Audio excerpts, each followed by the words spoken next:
Il est 17h sur BFM TV. Bienvenue à vous si vous nous rejoignez dans l'Imprém Info. Nous sommes encore ensemble pendant 1 heure. À la une de l'actualité, ce risque très élevé de feux de forêt dans les Bouches-du-Rhône. Le département est en vigilance rouge Météo France.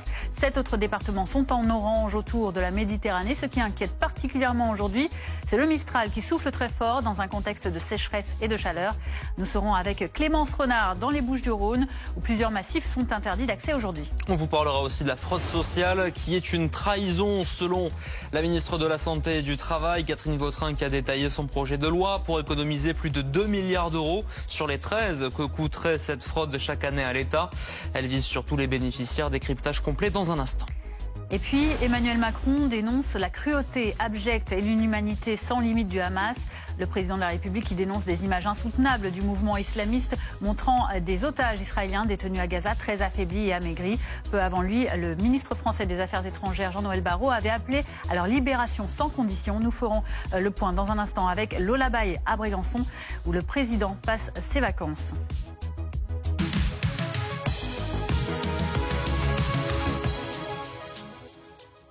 Mais tout d'abord, donc, ces alertes pour risque de feu de forêt sur le pourtour méditerranéen. 7 départements sont placés en vigilance orange.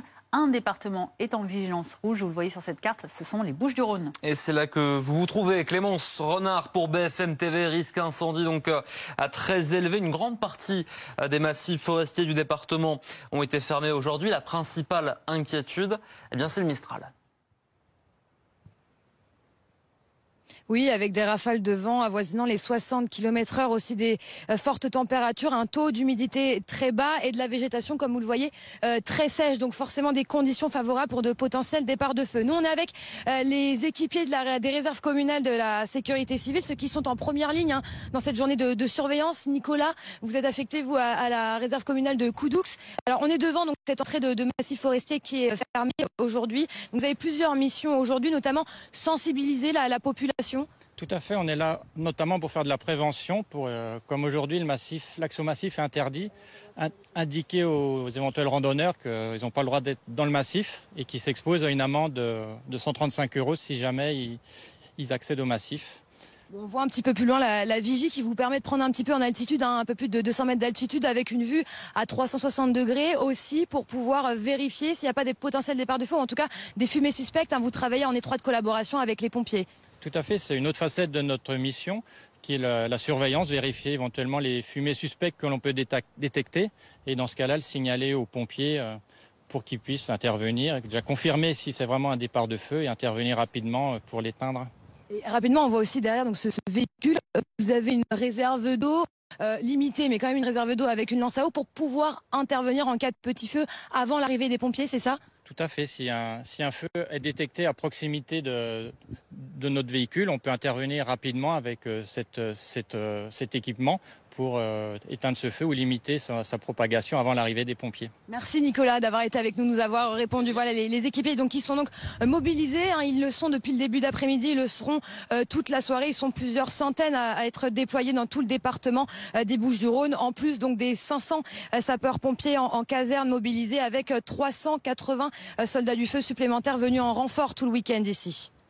Clémence Renard avec Dorine Jarnias à Coudoux dans les Bouches-du-Rhône. Loïc Rivière, journaliste météo à BFM TV, nous a rejoint en plateau. Les départements du pourtour méditerranéen étaient tous sous haute vigilance. C'est vrai qu'il y avait une particularité sur les Bouches-du-Rhône. Oui, c'est naturellement le département le plus exposé au risque d'incendie. Alors d'abord parce qu'on a beaucoup de vent, une centaine de jours de Mistral par an, un bon coup de vent là ce week-end. En ce moment, on a relevé 70 km/h à Istres. On relève également 31 degrés du côté d'Aix-en-Provence et une humidité qui a chuté sous les 30%. Ce sont les pires conditions pour la propagation des incendies. Alors bien évidemment, dans les Bouches-du-Rhône, il y a cette végétation typiquement méditerranéenne, de la garrigue sur sol calcaire, des pins, les pins d'Alep notamment, qui prennent feu très facilement.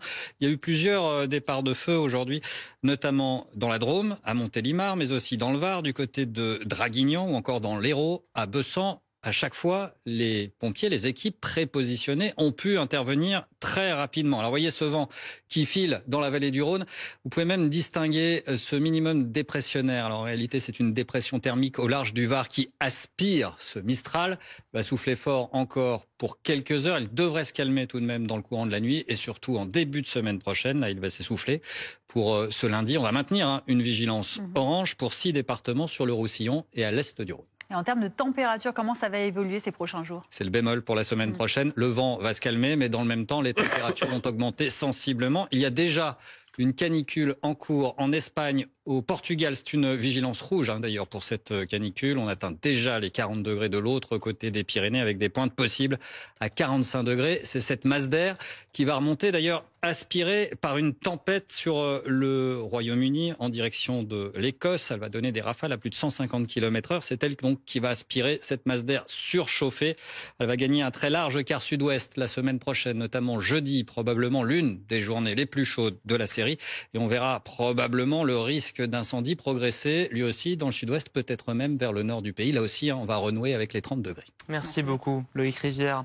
Des feux qui inquiètent également loin de chez nous, dans l'ouest des États-Unis, où 46 000 hectares de végétation sont partis en fumée, avec ces images impressionnantes que vous voyez actuellement à l'écran. Ce feu a démarré il y a près d'un mois dans le très touristique Grand Canyon. On est dans l'état de l'Arizona. Depuis cette semaine, le Dragon Bravo est désormais considéré comme un méga-feu. Il continue de progresser, il est incontrôlable. Et on va justement prendre la direction de la Californie, État voisin, pour retrouver notre correspondant Henri Arnaud. Un méga-feu qui approche à présent 4 fois la surface d'une ville comme celle de Paris. Cela vous donne un petit peu l'étendue du Dragon Bravo qui se poursuit toujours dans l'état de l'Arizona. De nombreux pompiers californiens sont partis pour aider leurs collègues en renfort. Ils sont plus de 1200 à l'heure où on se parle, car la véritable inquiétude, c'est que ce feu continue à se propager vers le nord, vers l'Utah, le Nevada et éventuellement vers la frontière avec la Californie. Le feu est si important qu'il crée ses propres conditions météorologiques, ce qu'on appelle ici des nuages de feu. Et si ces nuages de feu s'élèvent trop, ils peuvent déclencher la foudre et des éclairs et donc à nouveau de nouveaux départs d'incendie. C'est vous dire si la situation est critique en ce moment. La situation est critique aussi pour l'économie, car le Grand Canyon, c'est près de 5 millions de visiteurs par an.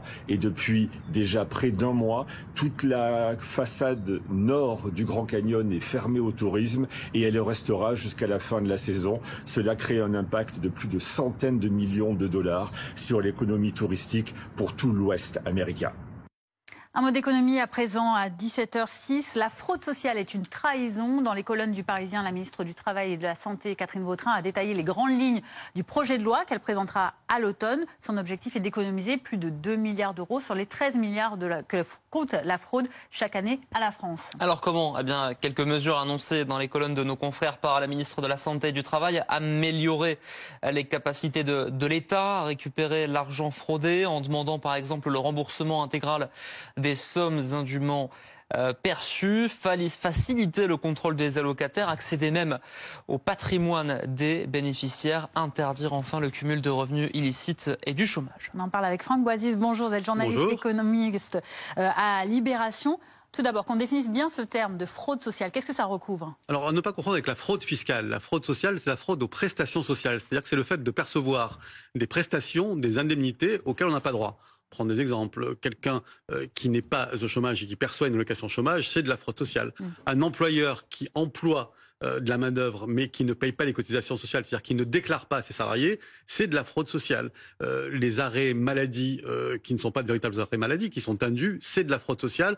Cet ensemble représente, alors c'est toujours très difficile à évaluer, mais selon une institution plutôt assez sérieuse qui est le Haut Conseil des finances publiques, ça représente un peu plus de 20 milliards d'euros par an de manque à gagner pour l'État. On est dans le domaine de la santé, du social. Le gouvernement, par ses propositions, peut s'attendre à déclencher, à s'attirer les foudres de l'opposition notamment, mais peut-être aussi des professionnels de ces secteurs-là? Oui, bien sûr qu'il peut s'attendre à des réactions assez violentes ou en tout cas marquées. On va prendre un exemple, par exemple, sur les arrêts maladie. Il y a, selon le gouvernement, un gisement d'économie et d'argent à récupérer sur les arrêts maladie qui ne seraient pas justifiés. Sauf que les médecins s'opposent violemment à ce qu'on vient d'empiéter sur leur territoire et sur leurs compétences en disant nous, quand on prescrit un arrêt maladie, on le fait en notre âme, en notre conscience, avec notre déontologie. Oui, c'est mettre un doute sur leur pratique sur leur pratique et même sur leur honnêteté professionnelle. Donc, déjà qu'il y a une majorité qui n'est pas acquise à l'Assemblée nationale, on peut imaginer qu'un certain nombre de professionnels vont s'élever contre ces mesures. Il est également prévu de géolocaliser les transporteurs sanitaires. On a vu il y a quelques mois, dans la plupart des grandes villes de France, qu'il y a eu une mobilisation très importante de tous les transporteurs sanitaires qui considéraient que les mesures d'économie qui ont été demandées par le gouvernement vont à l'encontre de leur pérennité économique, de leur survie économique. Est-ce que ça veut dire que Catherine Vautrin, elle essaye en quelque sorte de faire passer la pilule des économies budgétaires? C'est une manière politique de le faire? Effectivement, d'un côté, on a un projet de loi finance qui va bientôt être discuté à l'Assemblée nationale. Il prévoit 43,5 milliards d'économies. Il prévoit des mesures assez nouvelles et assez dures pour un certain nombre de personnes qui perçoivent ces prestations sociales. Donc, de l'autre côté, quand on dit on va supprimer 2 jours fériés, on va revenir sur la franchise sur les médicaments, puisque le plafond va passer de 50 € à 100 € par an. Parallèlement à ça, pour essayer, sans jeu de mots aucun, de faire passer la pilule, le gouvernement essaye de passer un autre message qui est, parallèlement à ça, nous essayons aussi de lutter contre la fraude sociale pour faire rentrer de l'argent dans les caisses de l'État. Selon les prévisions du ministère des Affaires sociales et de Catherine Vautrin, il s'agirait de récupérer un peu plus de 2 milliards d'euros par an sur cette notion de fraude. Peut-être faut-il rappeler un dernier chiffre aussi, c'est que le budget de la sécurité sociale, qui est supérieur au budget de l'État, c'est plus de 650 milliards d'euros chaque année, et que le déficit enregistré, par contre, est beaucoup plus faible que le budget de la nation. Il est de 21 milliards pour 2025. Merci beaucoup d'avoir répondu à nos questions et à nous avoir expliqué un petit peu les propositions de la ministre de la Santé et du Travail. 17h10 sur BFM TV. À présent, on en vient à cette actualité avec cette réaction du président de la République, notamment sur les images glaçantes du Hamas montrant des otages israéliens détenus à Gaza, apparaissant très faibles et très amaigris. Avant lui, Jean-Noël Barrot avait condamné ces images, je cite, ignobles. Le ministre français des Affaires étrangères qui avait demandé leur libération immédiate. Reportage de Fanny Regnault. Cette image est extraite d'une vidéo envoyée par le Hamas à des fins de propagande. On y voit Eviatar David, otage israélien de 24 ans, d'une maigreur extrême. Il affirme, depuis l'un des tunnels de la bande de Gaza et sous la contrainte, ne pas avoir mangé depuis des jours et se sentir abandonné par son gouvernement. Vendredi, le mouvement islamiste palestinien avait diffusé une première version de cette vidéo. Dans une mise en scène, le Hamas y fait le parallèle avec la situation humanitaire dramatique à Gaza et lance un message: trouver une solution au plus vite si Israël veut sauver la vie des otages. Hier, 60 000 personnes se sont rassemblées à Tel Aviv pour la libération des otages. Le frère d'Eviatar David a pris la parole. Dans cet état actuel inimaginable, il ne leur reste peut-être que quelques jours à vivre.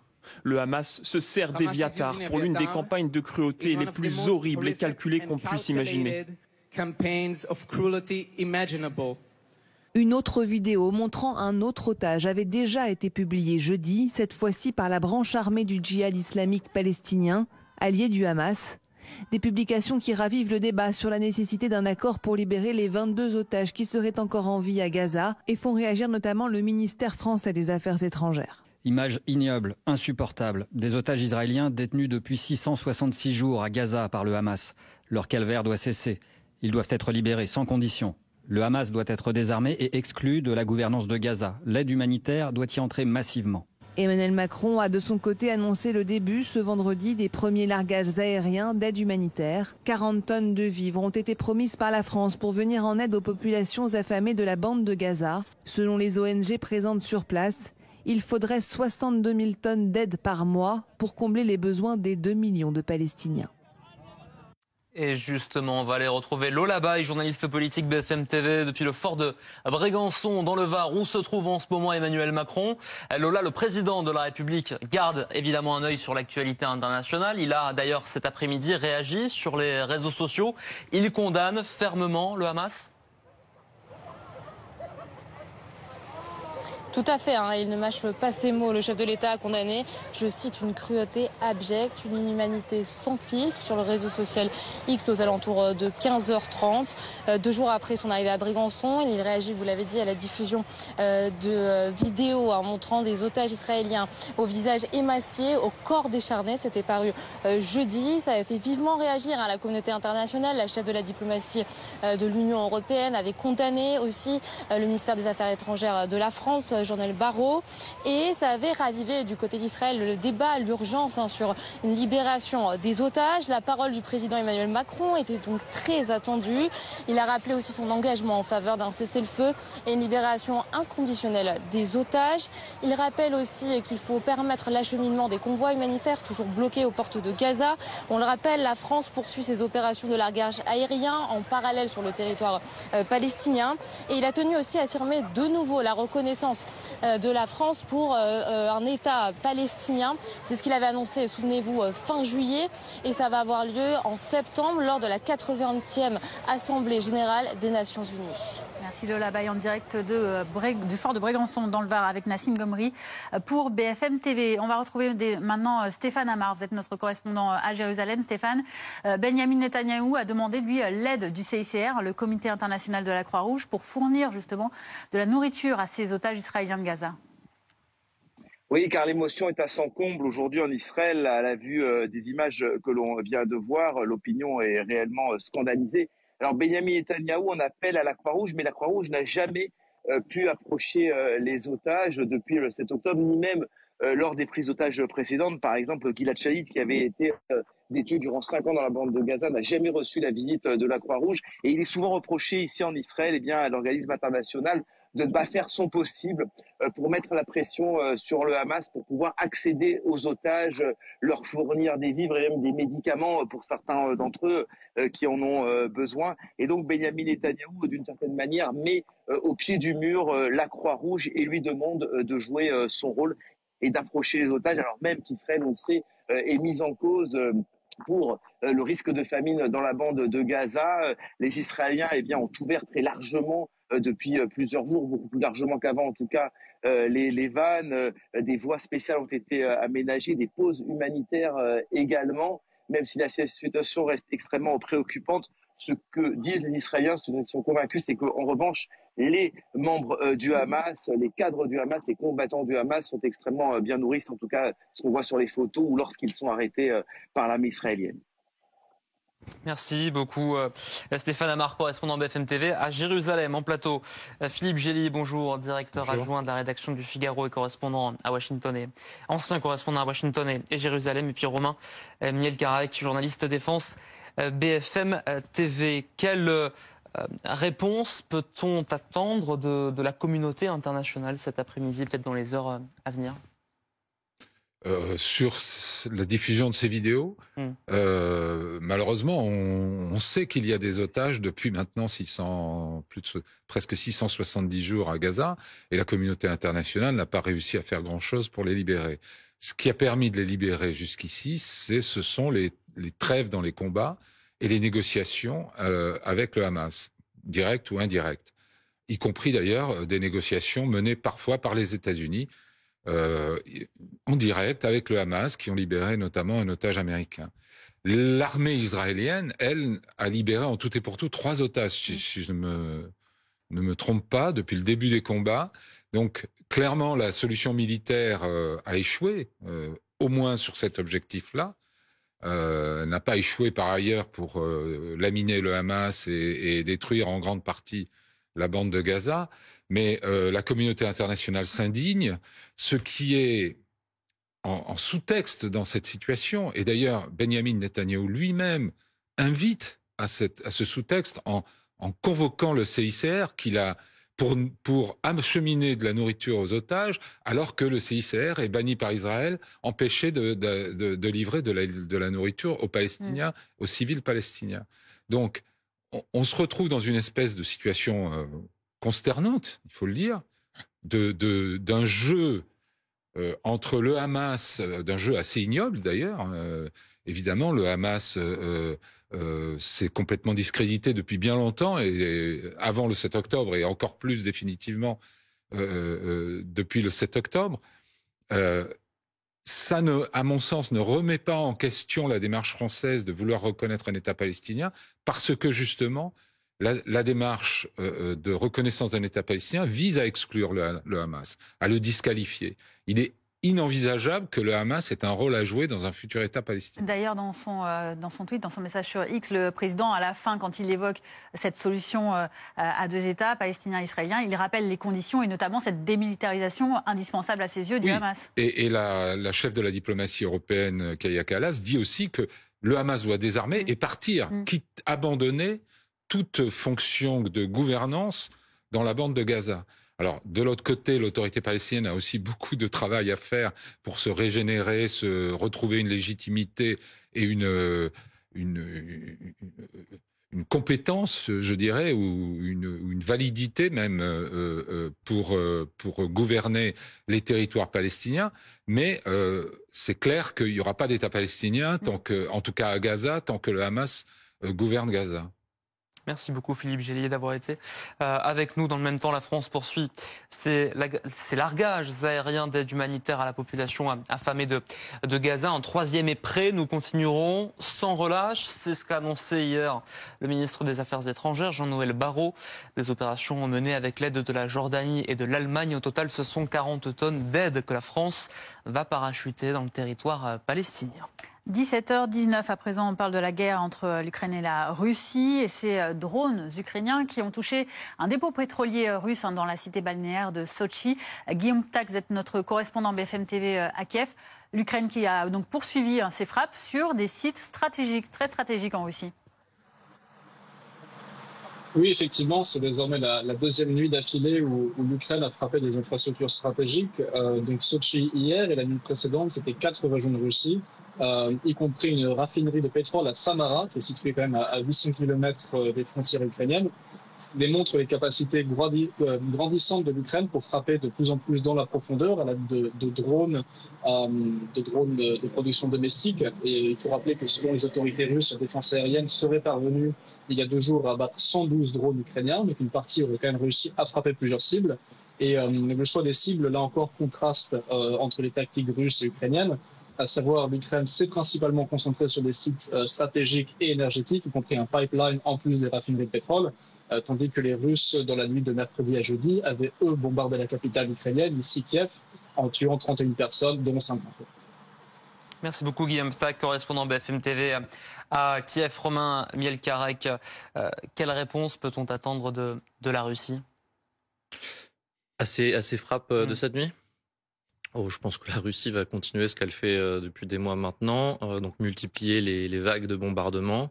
Il y en a eu des particulièrement importantes qui ont causé beaucoup de victimes civiles en milieu de semaine. Ces derniers jours, c'était un petit peu moins massif en volume, avec toujours cette même stratégie qui vise à la fois à démoraliser les populations en les frappant très directement.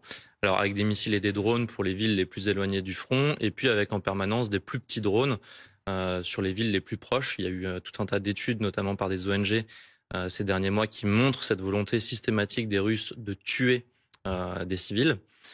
Le deuxième intérêt de ces campagnes massives de tir de nuit, c'est d'obliger les Ukrainiens à consommer leur capacité de défense anti-aérienne sur des munitions qui sont de plus en plus nombreuses. Ce qui est important, je pense, c'est de bien faire la différence entre les deux approches, avec l'Ukraine d'un côté qui cherche à détruire des cibles qui ont une haute valeur ajoutée, soit parce qu'elles ont un intérêt militaire, soit parce qu'elles ont un intérêt économique pour la Russie. Donc on le voit là avec des éléments liés à l'industrie du pétrole, face à une Russie qui en fait touche assez rarement des cibles militaires. Alors soit c'est vraiment une volonté de la Russie de cibler la population pour détruire la population et le moral, soit il y a aussi une question qui se pose, c'est celle du renseignement. Les Russes ont peut-être du mal à trouver des cibles intéressantes à viser. Romain Mielkarek, justement sur la tactique donc ukrainienne à l'heure actuelle, ces sites à haute valeur ajoutée stratégique, notamment ces dépôts pétroliers ou de gaz, qu'est-ce que ça représente? Quel impact ça a sur la Russie? Est-ce que c'est vraiment significatif ou est-ce que c'est une goutte d'eau dans la mer? C'est significatif dans le sens où ça a un vrai intérêt. C'est-à-dire que chaque usine, par exemple, comme avant-hier, une usine d'équipements électroniques qui permet de fabriquer des systèmes de communication, de transmission, de radar. C'est évidemment autant d'équipements qui vont être moins performants ou qui vont être reportés. Après, il y a chaque nuit 2, 3, maximum 4 sites de ce type-là qui sont touchés. Entre le pétrole et l'industrie de l'armement, il faut en compter des centaines, voire des milliers sur l'ensemble de la Russie. Donc effectivement, avant que ça permette une vraie bascule, ça prendra des mois ou des années. Merci beaucoup. Romain Mielcarrec, journaliste défense BFM TV. Il est 17h23 sur BFM TV. On va parler sport, natation. Les bonnes nouvelles arrivent. Regardez, les mondiaux de Singapour. La France a décroché cet après-midi la médaille d'argent sur le relais, messieurs, 4 fois 100 mètres 4 nages. Une deuxième place obtenue après cette belle victoire de Léon Marchand dans le 400 mètres 4 nages. Et c'est son deuxième titre de champion du monde cette semaine après son sacre sur 200 mètres 4 nages. C'était jeudi. Reportage d'Arthur Jean. Léon Marchand n'a pas simplement remporté son 7e titre mondial en finale du 400 mètres 4 nages, non, il l'a fait en écrasant la concurrence. Et les 25 derniers mètres maintenant pour surveiller le chrono de ce 400 mètres 4 nages. Il va devenir champion du monde pour la 3e fois sur ce 400 mètres 4 nages. Léon Marchand, champion du monde. Léon Marchand, champion du monde du 400 mètres 4 nages. Je ne sais pas jusqu'où il va. Il a des envies, il a toujours eu des envies. Depuis qu'il est petit, il est comme ça. Donc voilà, il continue à performer, il continue à s'entraîner. Il se donne les moyens de bien faire à chaque fois, tous les jours, tous les matins. Donc voilà. Bon, après, on imagine bien qu'il est capable de grandes choses. Il le prouve, mais voilà, il nous surprend toujours. Les superlatifs commencent à manquer pour décrire le nageur de 23 ans. S'il avouait ce matin être dans le dur, il a finalement remporté avec une déconcertante facilité sa 2e médaille d'or de la semaine. Lui, qui a déjà été sacré sur le 200 mètres 4 nages jeudi dernier. Le bilan de ces mondiaux pourrait paraître assez exceptionnel pour Léon Marchand.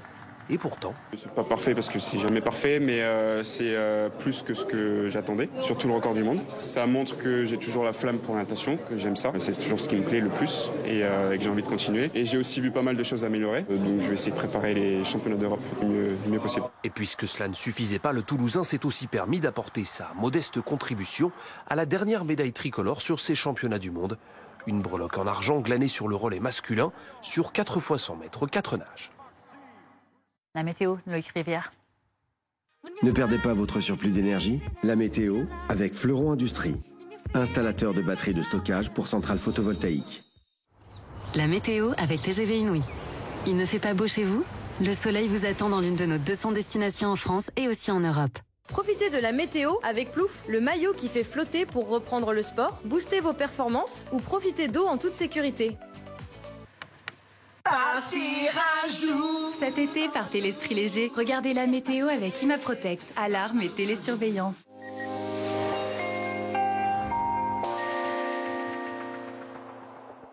Prenons un peu d'altitude pour débuter ici au sommet du pic du Midi à 2877 mètres.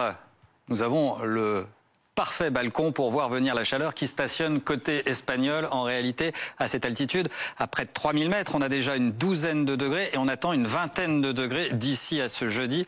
C'est un nouveau dôme de chaleur qui va nous survoler. L'anticyclone des Açores remonte progressivement vers le pays. Ces très fortes chaleurs en Espagne, au Portugal, où il y a une vigilance rouge canicule, vont donc franchir la barrière des Pyrénées, aspirés par cette tempête Floris qui, elle, balaye le Royaume-Uni.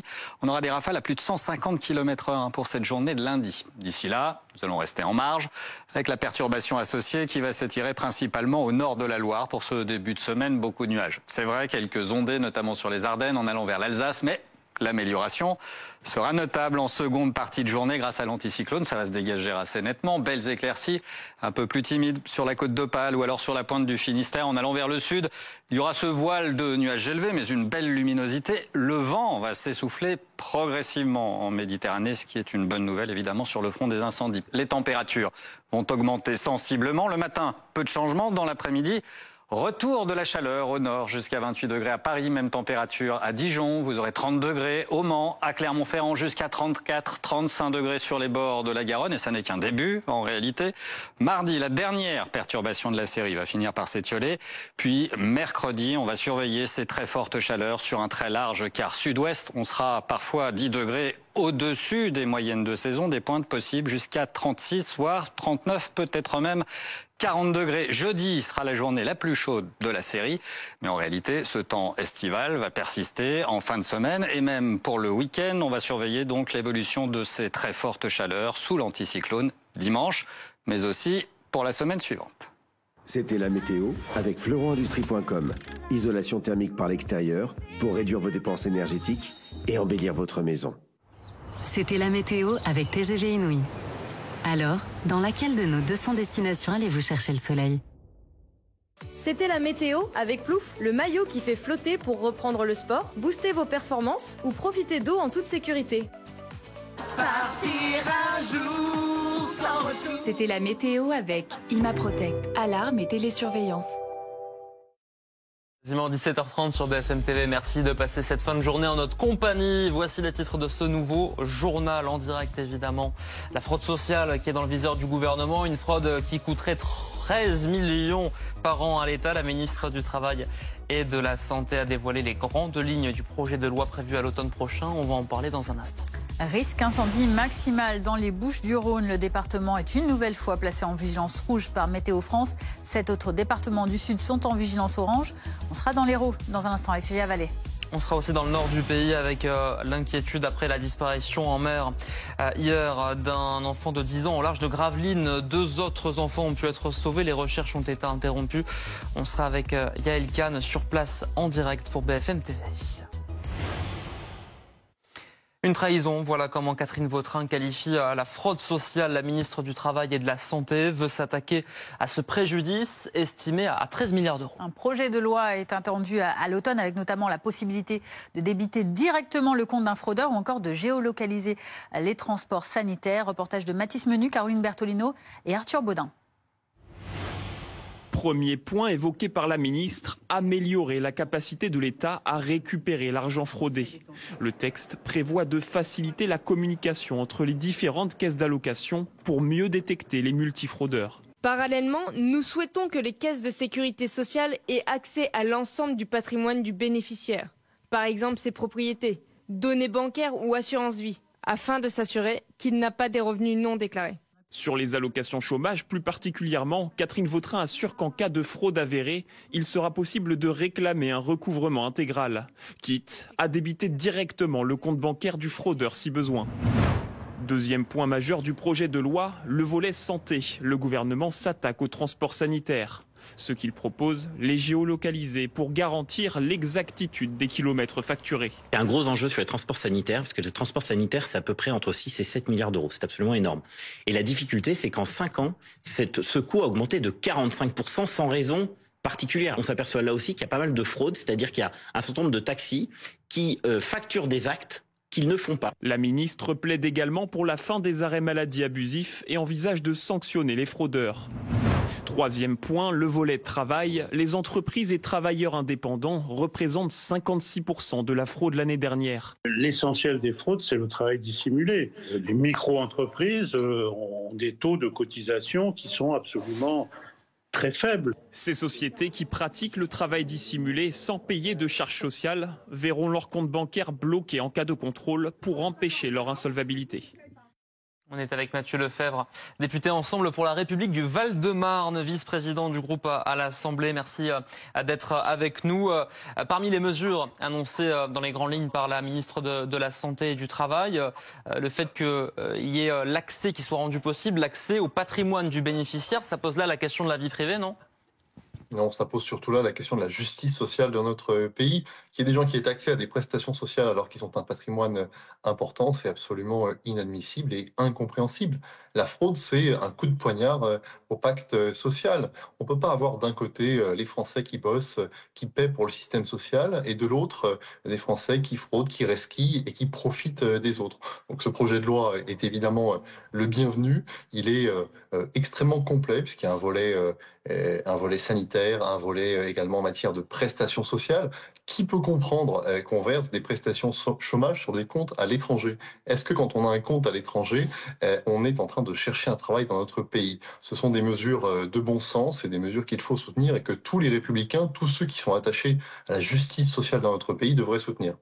Des mesures de bon sens donc pour grappiller de ci de là quelques milliards, mais est-ce qu'il n'y a pas plus gros à faire du côté par exemple de la fraude fiscale ? Alors, le projet de loi comprendra également un volet en matière de fraude fiscale. C'est Amélie Montchalin qui va le dévoiler.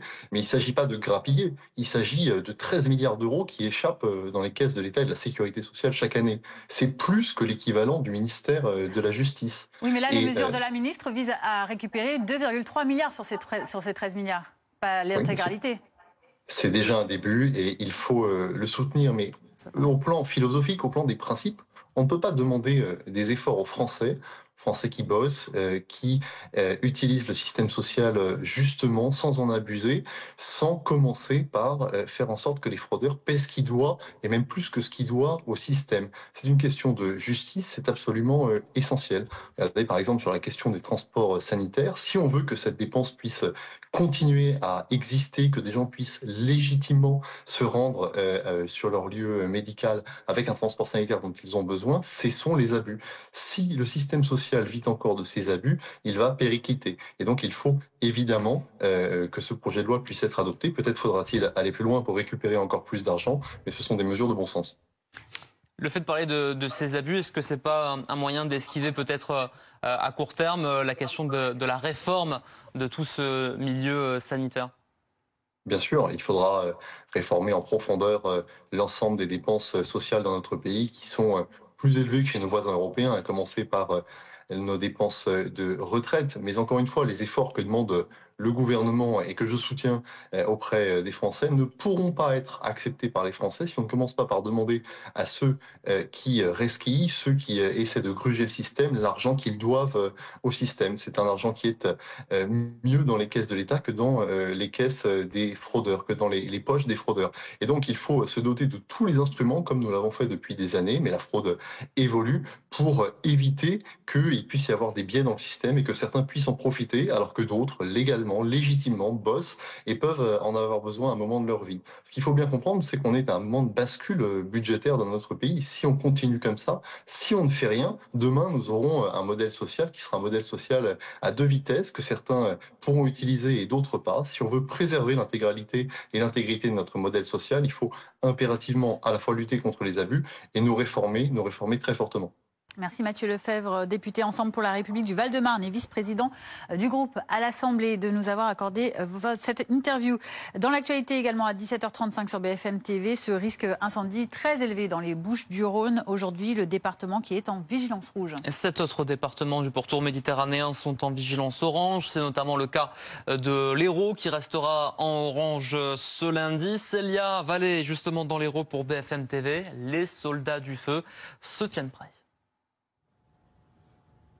Ils sont prépositionnés ici dans cette caserne. C'est le cas dans 6 autres casernes dans l'Hérault. Au total, 130 pompiers sont donc prêts à partir sur le moindre incendie dans le département. Vous allez le voir, ces camions qui sont garés, prêts à partir. Vous le voyez sur les images de Loïc Albert. Il faut dire que les conditions météorologiques sont favorables au départ de feu. Il fait chaud, il y a du vent, des rafales jusqu'à 60 km/h. Et puis le taux d'humidité qui est très bas.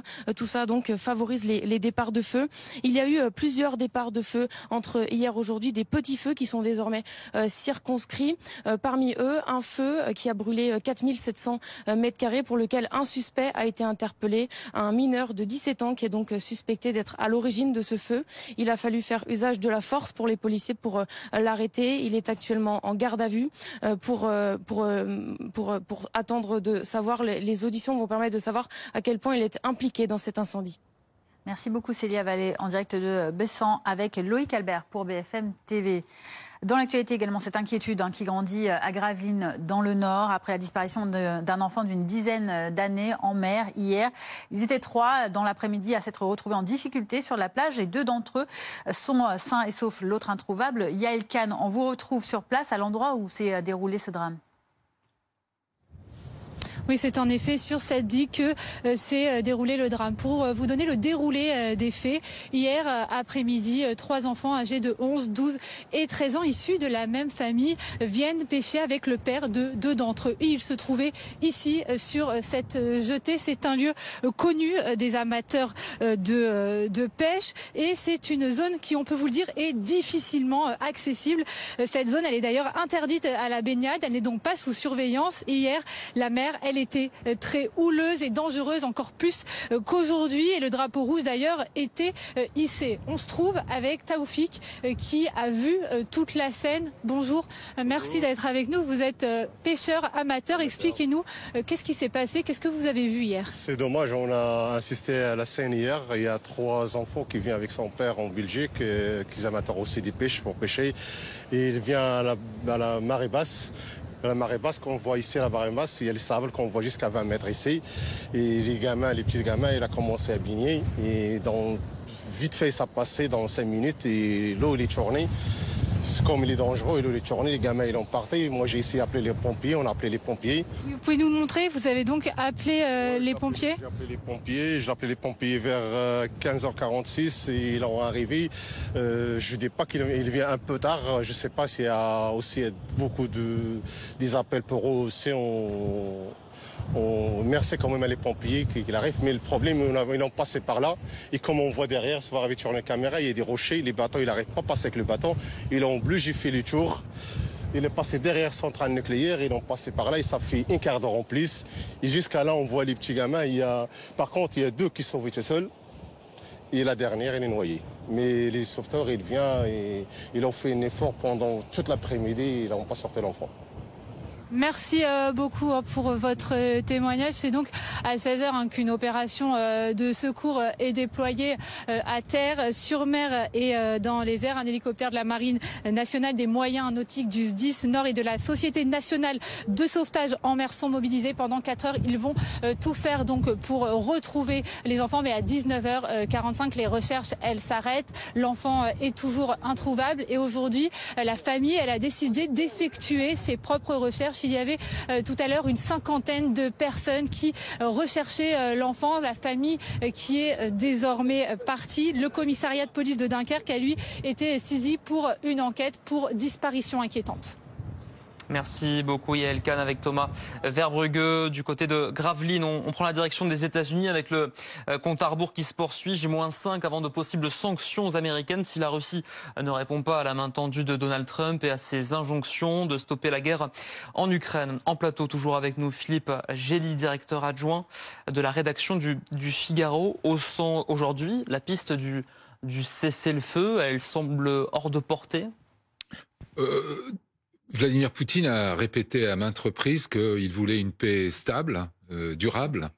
Et évidemment, une telle paix ne peut être possible pour lui qu'aux conditions qu'il a posées dès le premier jour de la guerre, et qui sont une reddition totale de l'Ukraine, sa neutralité, son désarmement, sa non-participation à l'OTAN, etc. Donc on est très très loin des conditions d'une paix durable. Et à défaut, Donald Trump a essayé d'obtenir plusieurs cessez-le-feu. Sans y parvenir, je pense que Donald Trump et Vladimir Poutine, avec le dernier épisode de surenchère nucléaire, ils sont plus que jamais dans une espèce de rapport de force où chacun d'eux veut renouer le dialogue avec l'autre, mais veut le faire dans une position de force et n'accepte pas les pressions de l'autre. C'est-à-dire que l'ultimatum américain manifestement ne fait ni chaud ni froid au président russe, et les menaces nucléaires formulées par un sbire de Vladimir Poutine, en l'occurrence l'ancien président Medvedev, pousse Donald Trump à montrer que lui non plus ne se laisse pas impressionner, et il annonce qu'il bouge des sous-marins qui n'ont d'ailleurs pas besoin d'être bougés puisqu'ils sont là en permanence. Philippe Gély, restez avec nous. Vous évoquiez un rapport de force dans lequel on n'entend pas. Le silence est assourdissant du côté du Kremlin.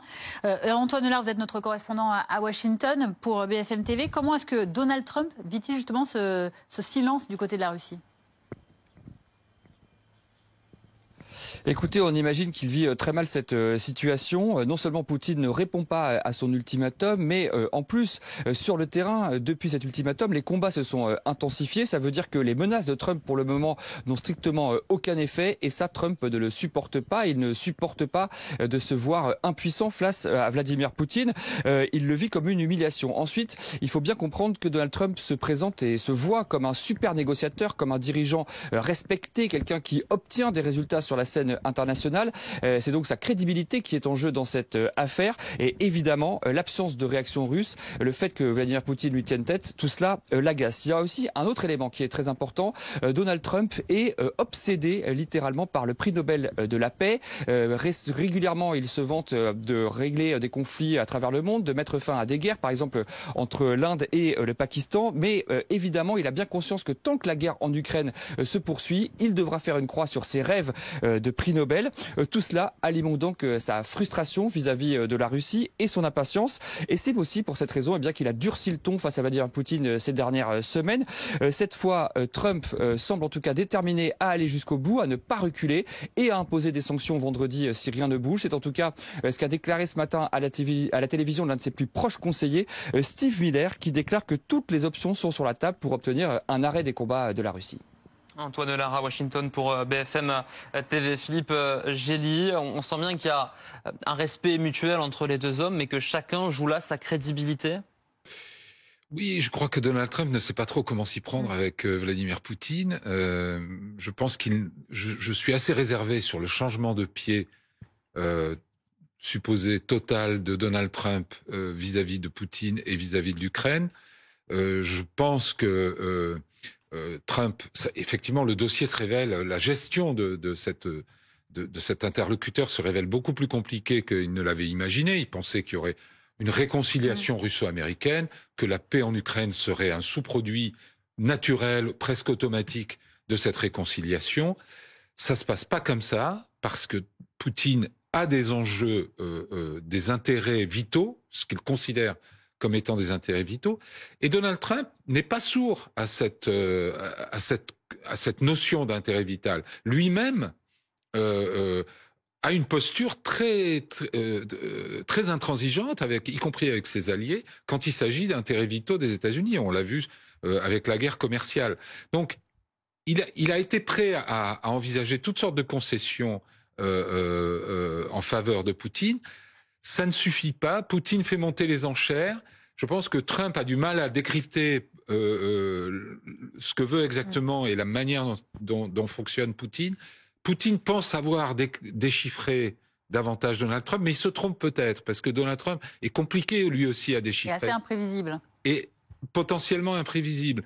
Donc, on est dans cette espèce de dialogue de sourds, mais à mon sens, Donald Trump est toujours encore à l'affût d'un geste favorable de Poutine. Chaque fois qu'ils ont eu une conversation téléphonique, Donald Trump a dit que c'était une très très bonne conversation, etc. Ce qui l'agace, comme il l'a raconté lui-même, c'est que quand il rentre chez lui, la première dame, Melania, lui dit « Oui, mais tu as vu, il a encore bombardé Kiev avec 500 drones. » Donc voilà, Trump a toujours l'espoir de se réconcilier avec Poutine, quitte à ce que ce soit sur le dos de l'Ukraine, ça le dérange pas beaucoup, je pense, mais il ne sait pas comment s'y prendre et il ne veut pas que ce soit en position de faiblesse. Il reste encore 5 jours pour découvrir comment tout cela va se terminer. Merci Philippe Gély, directeur adjoint de la rédaction du Figaro. À 17h46, on revient en France avec ce fléau, le protoxyde d'azote. Ce gaz hilarant, particulièrement utilisé par les jeunes, qui fait des ravages, et sur le plan sanitaire, mais aussi sur le plan environnemental. Oui, à tel point qu'à Cannes, le maire a décidé d'en interdire la vente. La ville l'a déjà fait en 2020 pour les mineurs. Désormais, les majeurs sont également concernés. Une décision prise avant la fin, sans attendre la fin des débats au Parlement, qui étudie actuellement une proposition de loi similaire. On voit ça avec Barbara Durand et Audrey Lally. Donc on en a 6, là je t'en ai déjà ramené 4. Récupérées sur la Croisette, ces bonbonnes de protoxyde d'azote sont aussitôt déposées au centre de dépôt de la commune. Si leur vente est interdite aux mineurs depuis 2020, à Cannes, face aux ravages causés par celle-ci, le maire de la ville, David Lisnard, a décidé d'aller encore plus loin.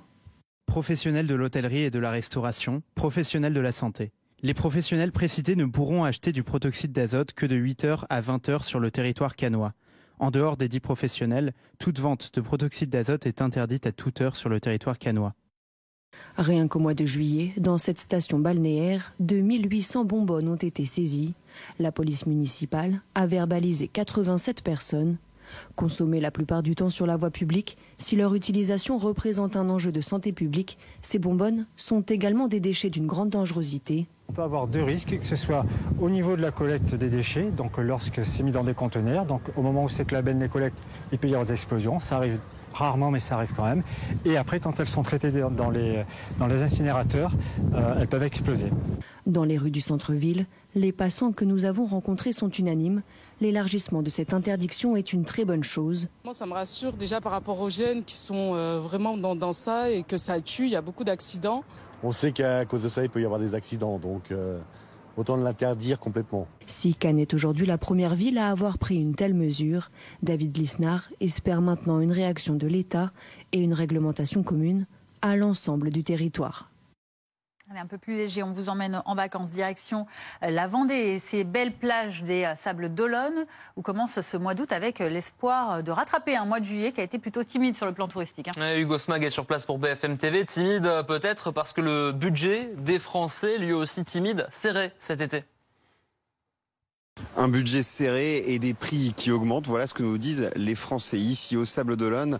Nous les avons interrogés sur le sujet de leur budget aujourd'hui. Et effectivement, eh bien, il faut faire des arbitrages. Certaines activités, par exemple, sont mises de côté. D'autres sont privilégiées, comme les activités gratuites. Je vous propose d'écouter ces Français. Ils sont au micro de Chloé Berthaud. Au niveau de la restauration, d'aller au restaurant, c'est quand même plus compliqué. Moins de restaurants parce que nous sommes nombreux. On évite le resto, ouais. Nous, en fait, on privilégie surtout les activités gratuites comme la plage, les balades. On privilégie d'aller au marché et de cuisiner nous-mêmes et puis faire un petit peu moins de resto, c'est vrai. À faire peut-être moins de cours de surf ou d'activités payantes, jet ski ou des choses comme ça. Il faut faire attention en termes de restaurant. On va manger plus au mobil-home. Une des thématiques qui revient le plus dans ce que l'on nous a dit, c'est la question des restaurants. Alors beaucoup nous disent ne pas passer complètement dessus, mais se restreindre et plutôt privilégier la nourriture chez soi, au logis, pour éviter des trop grosses dépenses. Et d'ailleurs, l'UMIH, qui est l'Union des métiers et des industries hôtelières, explique qu'en juillet, 15 à 20% de recettes en moins pour les restaurants en France par rapport à l'an dernier. Alors forcément, c'est une inquiétude pour eux en ce mois de juillet, mais ils espèrent tous se rattraper sur le mois d'août qui s'annonce très prometteur. 17h50, c'est la fin de l'après-midi info. Merci de nous avoir suivis cet après-midi. Dans un instant, Marion Russell et Valentin Doyen pour Newsbox. Ils reviendront sur la fraude sociale dans le viseur du gouvernement. Une fraude qui coûterait 13 milliards par an à l'État. Bonne fin de journée sur BFM TV. Tout de suite, la météo.